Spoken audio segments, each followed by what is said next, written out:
Hello guys, my name is Anna and I'm a Ukrainian. Since the start of this horrific war of Russia on the territory of my beautiful and independent state Ukraine, I have decided to vlog daily. In my videos, I try to answer some of your questions, to describe your real life situation in my country, and also to clarify some facts of our history. I'm very grateful for your subscriptions, for your attention, and for your comments. The majority of you support us, and it's extremely important for us Ukrainians to know that you don't forget about these nasty things happening and crimes against humanity that Russia and Russian troops commit on the territory of my beautiful and independent state. But today's video, I would like to start with a more optimistic question that we often ask each other here in Ukraine. That is, what are you going to do after we win? And the answers are really different.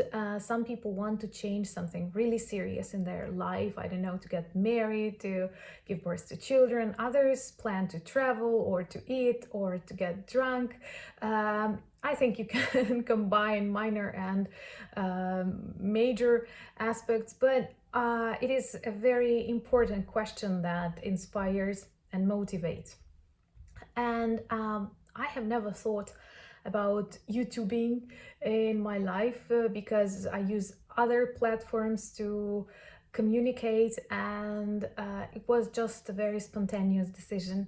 And perhaps tomorrow I will give you more answers in my vlog about myself. Thank you for your questions. But now when I think about our victory, I think that if I will continue YouTube, I will tell you more about our culture and history, because there are lots of interesting and beautiful things.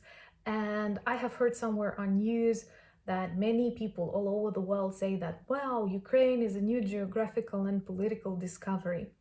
Well, to tell you the truth, we have always been there, but at the same time, I do understand what you mean, and the fault is ours to some extent. We were not able to demonstrate ourselves, and definitely the fault is years of communist occupation, iron cats, and the things we don't want to allow to come back on the territory of our beautiful country. But at the same time, we see that culture, history, language become weapons when you live next to Russia, because they totally want to erase our culture, country of the map. Definitely they will fail, they already fail. But just today, we had it everywhere on news that there was an article on the official Russian web page RIA Novosti. Maybe it was a blog or something, but anyway, it was on the official internet source of Russia, state source, where they explain that, okay, Ukraine does not exist, the state failed, and the language does not exist, the culture does not exist. These are all Russian people with Russian history, and we have to denationalize them.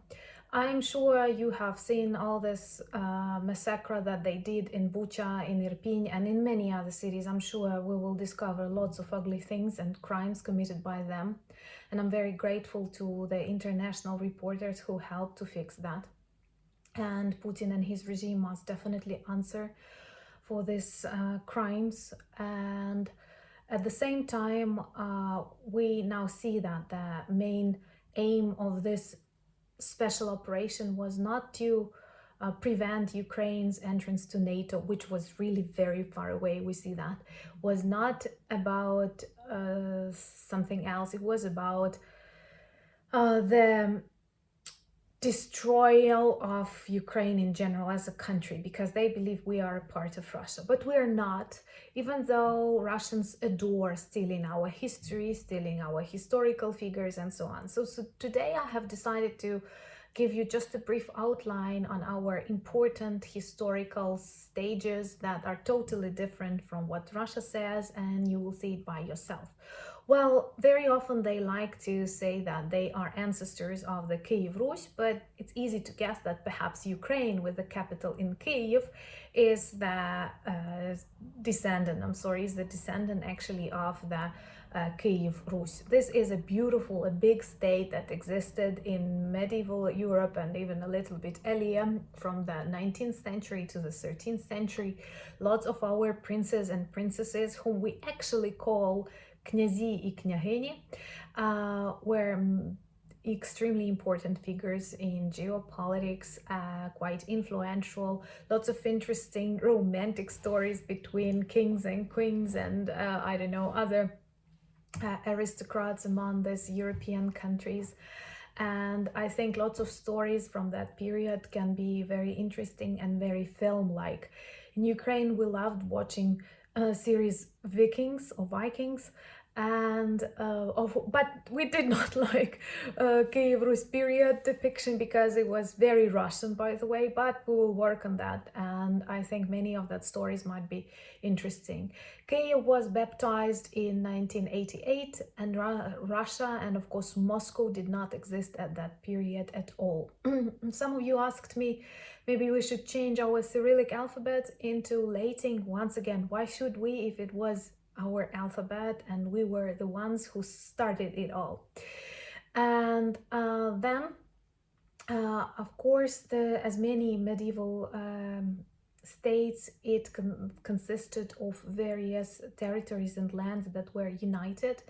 And later, one of these lands that appeared on the territory of, on a distant peripheric territory, on the swamps, as we like to say now, that was Moscovia, just one of the lands that was later influenced a lot by Ords, Mongol Ords, and became a vassal, and they followed their rules, and they inherited much of the violence of that traditions and troops. Another important stage in the history of Ukraine was the Grand Duchy of Lithuania that existed for a pretty long period of time. It was just like an organic continuation of the Rus kingdom, and very often we see that our countries, Ukraine, Poland, Lithuania, and even Belarus, have much in common. And I can tell you, for example, the city I live in has a very rich history during that period, Lithuanian period, and that is a period of a true union. And like cultures and languages were mutually respected, and we managed to do a lot, and lots of European monarchs came to visit my city. For example, we often joke that it was the first European summit in my city. And once again, if cultures have respect for each other, they strengthen each other. Then I'm sure you have heard a lot about Ukrainian Kozaki, or Cossacks, they like to call them. And the first date when this word Cossack was actually used was, I guess, 15th century, and it was in the letter that Khan has written to the Grand Duke of Lithuania or something, describing extremely dangerous people, free people, who actually protected the borders of Ukraine from the Ords, from the Tatars. And we may say that Cossacks were extremely popular in the 15th, 16th century because actually they worked as an extremely effective defense system for the whole Europe. And another important thing, that this organization of Ukrainian Cossacks was extremely democratic, and many of their rules and later their constitution was an example of democracy, and for that time it was extremely revolutionary. And you see, Ukrainians never liked suppression, authoritarian things. I don't know why Russians cannot accept and understand that, because it's obvious. For centuries we were trying to rule ourselves, we were building communities. If for example the majority of hetmans were elected, they were not just like equals to kings and queens, they were elected by Cossacks, and you could build your career and or you could fail if they did not like you, and various meetings known as Viche were organized to discuss important things. And the Cossacks are truly interesting, and once again I think they are worth lots of books and lots of films translated and shown to the world.